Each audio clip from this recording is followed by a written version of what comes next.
MP में आज से 50% क्षमता के साथ खुलेंगे छठी से आठवीं तक के स्कूल। मध्य प्रदेश में आज 1 सितंबर से कक्षा छठी से आठवीं तक के स्कूल खुलने जा रहे हैं। 50% क्षमता के साथ स्कूल खुलेंगे। 1.5 साल के लंबे समय के बाद छठवीं से आठवीं तक के बच्चे आज से स्कूल पहुंचेंगे। 50% क्षमता के साथ होगा कक्षाओं का संचालन। एमपी में कोरोना के कम होते केसेस के बीच छठी से आठवीं तक के स्कूल खोलने का फैसला सीएम शिवराज सिंह चौहान ने लिया है। एमपी के मुख्यमंत्री शिवराज सिंह का बड़ा ऐलान, घुमंतू और अर्ध घुमंतू जनजाति के लिए अलग से बनाया जाएगा मंत्रालय। मध्य प्रदेश में मुख्यमंत्री शिवराज सिंह चौहान की पहल पर कल 31 अगस्त को विमुक्त जाति दिवस पर विमुक्त घुमक्कड़ और अर्ध घुमक्कड़ जनजाति की विशेष पंचायत आयोजित की गई। इस पंचायत में शामिल लोगों से सीएम शिवराज सिंह ने संवाद किया। पंचायत में प्रदेश भर से विमुक्त घुमक्कड़, अर्ध घुमक्कड़ जनजाति समाज के लोग शामिल होने पहुंचे। इस मौके पर मुख्यमंत्री शिवराज सिंह चौहान ने ऐलान भी किया है। इंदौर और कटनी में बनेंगे नए बहुउद्देशीय औद्योगिक पार्क। मध्य प्रदेश में निवेश को बढ़ावा देने के लिए सरकार औद्योगिक क्षेत्रों को विकसित करेगी। इसके लिए इंदौर के मोहना और कटनी के लमतरा में नए बहुउद्देशीय औद्योगिक पार्क बनाए जाएंगे। वहीं रतलाम के जावरा और रतलाम औद्योगिक पार्क को बहुउद्देशीय पार्क में परिवर्तित किया जाएगा। इसके लिए उद्योग विभाग मंगलवार को मुख्यमंत्री शिवराज सिंह चौहान की अध्यक्षता में होने वाली कैबिनेट बैठक में प्रस्ताव प्रस्तुत किया। वहीं टोक्यो ओलंपिक में कांस्य पदक विजेता हॉकी खिलाड़ी विवेक सागर प्रसाद को सरकार उप पुलिस अधीक्षक पद पर विशेष नियुक्ति देने के प्रस्ताव पर निर्णय लेगी। नागौर हादसे में मध्य प्रदेश के 12 लोगों की मौत, परिजनों को 4-4 लाख की आर्थिक सहायता। प्रधानमंत्री ने पीएम राहत कोष से मृतकों के परिजनों को 2-2 लाख रुपए और घायलों को 50-50 हजार रुपए की आर्थिक सहायता देने की घोषणा की। इधर सीएम शिवराज सिंह चौहान ने मृतकों के परिजनों को 2-2 लाख रुपए की आर्थिक मदद और घायलों के इलाज का पूरा खर्च उठाने की बात कही।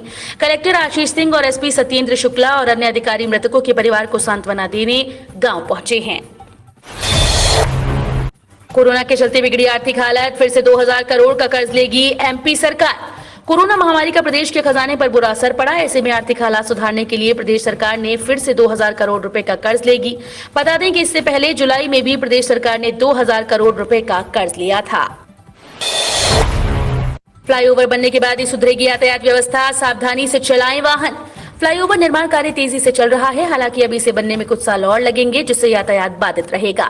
लेकिन फ्लाईओवर बनने के बाद स्थिति बेहतर हो जाएगी। वहीं यातायात पुलिस अब वाहन चालकों को जागरूक करने का अभियान चला रही है, जिसमें वाहन चालक को सावधानी से वाहन चलाने और नियमों का पालन करने के लिए जागरूक करेंगे। वहीं जो भी नियमों का पालन नहीं करने के कारण फ्लाईओवर को बताते हैं, उन सभी को जागरूक कर बताया जाएगा कि वो अपने वाहन नियम से चलाएं। जो भी कार्य है वो शहर विकास के लिए किया जा रहा है। माता पिता के अनुमति पत्र के साथ मिलेगी विद्यालयों में प्रवेश की अनुमति। कोविड-19 के परिप्रेक्ष्य में प्रदेश के सभी शासकीय व अशासकीय विद्यालयों को खोलने संबंधित नए निर्देश जारी कर दिए। इसके अंतर्गत 1 सितंबर से सप्ताह के सभी कार्य दिवसों में कक्षा 6वीं से लेकर 12वीं तक की सभी कक्षाओं के लिए 50% क्षमता के साथ विद्यालय संचालन की अनुमति दी गई, जो कि पहले 9वीं से 12वीं तक की कक्षाओं के लिए थी, जिसमें सप्ताह में 2 दिन ही विद्यालय संचालन की अनुमति दी गई थी। 30 अक्टूबर तक छात्रवृत्ति के फॉर्म भर सकेंगे विद्यार्थी। कोरोना की वजह से प्रवेश प्रक्रिया देरी से शुरू हुई है। अभी तक पहले चरण की काउंसलिंग खत्म हुई। ऐसी स्थिति में उच्च शिक्षा विभाग ने छात्रवृत्ति में आवेदन बुलाने की तारीख में फेरबदल किया। पहले जहां 30 सितंबर तक फॉर्म भरे जाते थे, लेकिन इस बार अक्टूबर तक विद्यार्थी आवेदन कर सकेंगे। अधिकारियों के मुताबिक सितंबर तक प्रवेश दिए जाएंगे। उसके बाद कॉलेजेस अपने अपने विद्यार्थियों के विभिन्न छात्रवृत्ति योजना के तहत आवेदन भेजेंगे। डॉक्टर अर्जुन शुक्ला को मिला शौर्य भारत सम्मान। The global human rights foundation government of Delhi के द्वारा आयोजित राष्ट्रीय प्रतिष्ठित पुरस्कार सम्मान कार्यक्रम में शिक्षा, कला व खेल के क्षेत्र में सफलतापूर्वक कार्य कर रही विभूतियों को सम्मानित किया गया। कार्यक्रम में पूरे भारत से 38 विभूतियां अलंकृत हुई, जिनमें मध्य प्रदेश से शासकीय मोहनलाल हरगोविंद दास गृह विज्ञान महाविद्यालय जबलपुर में कार्यरत एशिया व विश्व में सर्वाधिक अवार्ड का रिकॉर्ड व 4 रत्नों से सम्मानित डॉक्टर अर्जुन को शौर्य भारत सम्मान से विभूषित किया गया।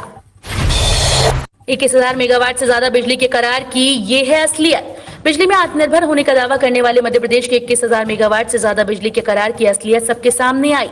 हर साल बिना बिजली खरीदे हजारों करोड़ रुपए का फिक्स चार्ज निजी कंपनीज को देने के बावजूद अनुबंध वाली कंपनीज ने जरूरत पड़ने पर हाथ खड़े कर लिए।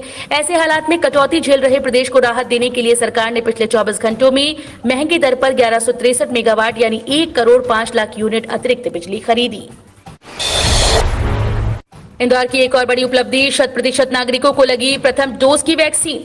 शहर ने कोरोना वायरस टीकाकरण में एक बार फिर से इतिहास बनाया। समूचे देश में 10 लाख से अधिक की आबादी वाले जिलों में इंदौर पहला जिला बन गया, जहां के 100% नागरिकों को कोरोना की प्रथम डोज की वैक्सीन लगाई जा चुकी है। उल्लेखनीय है कि गत 26 अगस्त को मुख्यमंत्री शिवराज सिंह चौहान के द्वारा इंदौर प्रवास के दौरान दिए गए निर्देशों का 100% पालन हुआ। उल्लेखनीय है कि मुख्यमंत्री शिवराज सिंह चौहान ने इंदौर प्रवास के दौरान आयोजित कार्यक्रम में अगस्त माह में ही 100% टीकाकरण पूरा करने का आग्रह किया था। कमलनाथ ने भाजपा सरकार पर कसा तंज, जिनके नारे केवल जुमले ही हैं। मध्य प्रदेश में भाजपा और कांग्रेस के बीच सियासी संघर्ष लगातार जारी है। इसी बीच कांग्रेस के पूर्व मुख्यमंत्री कमलनाथ ने एक बार फिर से मध्य प्रदेश में लगातार बढ़ रही महंगाई को लेकर भाजपा सरकार को घेरा। उन्होंने ट्वीट करते हुए भाजपा सरकार पर निशाना साधते हुए लिखा कि जनता त्राही त्राही कर रही है और सरकार का हर वादा जुमला बन चुका है। सीएम राइज स्कूल योजना की सफलता संदिग्ध। कहा जा रहा है कि प्राइवेट स्कूल से हर स्तर पर मुकाबला करने सीएम राइज स्कूल की अवधारणा सामने आई। इसके पहले भी शैक्षणिक गुणवत्ता बढ़ाने के लिए अनेक प्रयोग शासन के द्वारा किए गए, जैसे बहुउद्देशीय शाला, खेल परिसर, मॉडल स्कूल, उत्कृष्ट विद्यालय, संकुल शालाएं आदि, जहां पर कभी शासन को अपेक्षित सफलता नहीं मिली। इन सब प्रयोगों में एक बात समान रही कि जमीनी स्तर पर काम करने वाले शिक्षकों से शैक्षणिक गुणवत्ता सुधारने के लिए पहले कोई विचार विमर्श नहीं किया गया। निजी स्कूल्स को बताना होगा कि पिछले साल कितनी फीस वसूली। जिले के सभी निजी स्कूल्स को शैक्षणिक सत्र 2020-21 में विद्यार्थियों से वसूली गई फीस की जानकारी सार्वजनिक करनी होगी। लोक शिक्षण संचालनालय ने इसके आदेश जारी कर दिए हैं। हर स्कूल को फीस का शालावार व मदवार विवरण 3 सितंबर तक पोर्टल में अनिवार्य रूप से दर्ज कराना है। इसमें लापरवाही बरतने वाले स्कूल्स के खिलाफ लोक शिक्षण संचालनालय स्तर से कार्रवाई भी की जाएगी। कमजोर पड़कर विदर्भ पहुंचा सिस्टम, बारिश का दौर फिर थमने के आसार। मध्य प्रदेश में बने कम दबाव के क्षेत्र के असर से राजधानी सहित प्रदेश के अधिकांश जिलों में अच्छी बरसात हुई। हालांकि वर्तमान में सिस्टम कमजोर होकर हवा के ऊपरी भाग के चक्रवात के रूप में बदलकर विदर्भ पहुंच गया। मानसून ट्रफ भी सतना से होकर गुजर रही है। मौसम विभाग के मुताबिक अगले 24 घंटों में खरगोन, बड़वानी, धार, झाबुआ, अलीराजपुर व उज्जैन जिलों में भारी बारिश के आसार हैं। इसके अलावा इंदौर, उज्जैन, भोपाल, ग्वालियर संभाग के जिलों में बौछारें पड़ सकती हैं। बस ऑपरेटर्स की हड़ताल टली। बसों की हड़ताल को लेकर निर्णय 3 को सागर में जुटेंगे प्रदेश भर के बस संचालक।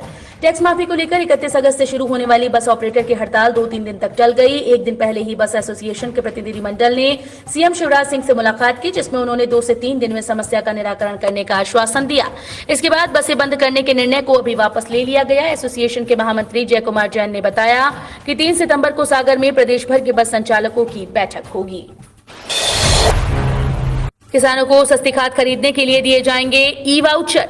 केंद्र सरकार की ओर से किसानों को लाभ पहुंचाने के लिए कई योजनाएं चलाई जा रही हैं, जिनका लाभ देश के किसानों को मिल रहा है।